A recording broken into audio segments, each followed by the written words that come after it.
Okay, get this. Every single day, people watch over 1 billion hours of video on YouTube. That is just a staggering amount of time. It's obviously a huge part of our lives. But here's the question. Is it actually making our lives any better? That's what we're going to dig into today. Our really complicated relationship with this platform. Let's get right into it. So let's just ask it straight up. Does watching all this YouTube actually lead to self-fulfillment?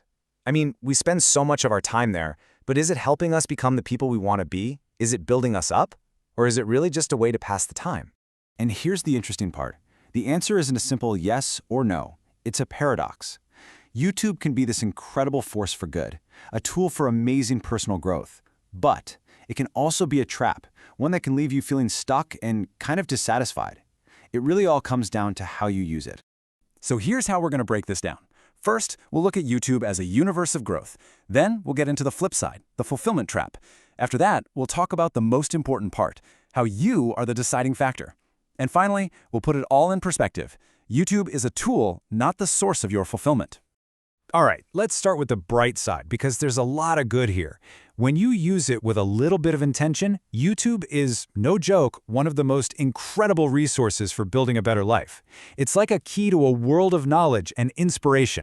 And what's so cool is just how many ways it can help. You can learn to code, or cook the perfect steak, or fix a leaky faucet. You can dive deep into documentaries, get inspired by someone's story, and you can even find a community of people who share your niche interests. It's a really powerful way to feel less alone and expand your world. But of course, there's the other side of the coin. The platform isn't exactly built with our well-being as its top priority. It's built to keep our eyes glued to the screen. And that design can lead us right into what we're calling the fulfillment trap. And this is how it happens. We've all been there, right? You fall into that mindless scrolling, just passively consuming video after video. You start comparing your life to these perfect, curated lifestyles you see online. And here's the big one. You start substituting watching someone do something for actually doing it yourself. Watching a video about organization feels productive, but it's not the same as actually cleaning your room. The algorithm, the autoplay, it's all designed to make falling into these traps incredibly easy. And this isn't just a feeling. It has real consequences.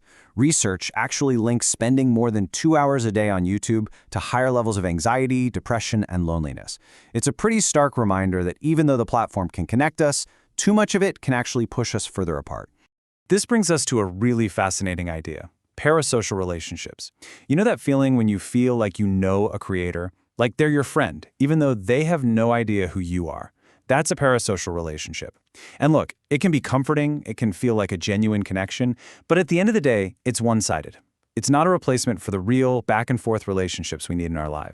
So what do we do with this paradox? This tool that can either build you up or wear you down?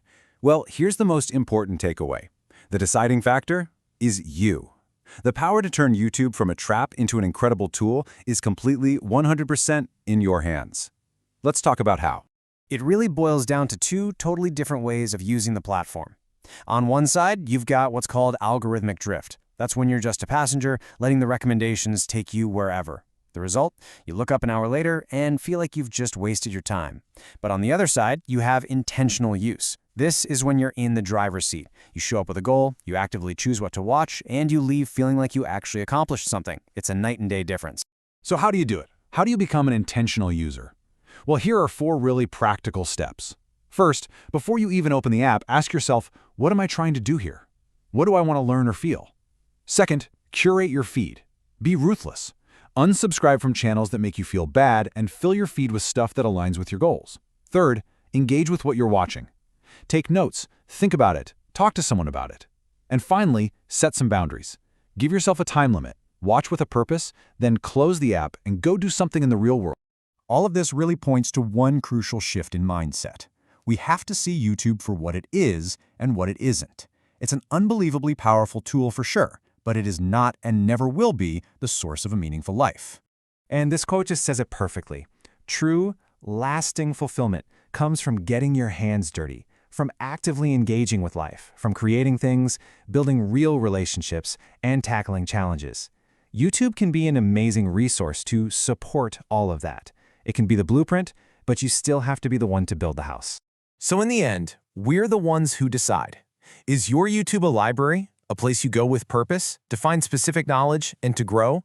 Or is it a labyrinth, a confusing maze designed to keep you lost inside, passively wandering until you lose all track of time. The next time you open that app, just take 1 second to ask yourself that question. The choice is yours.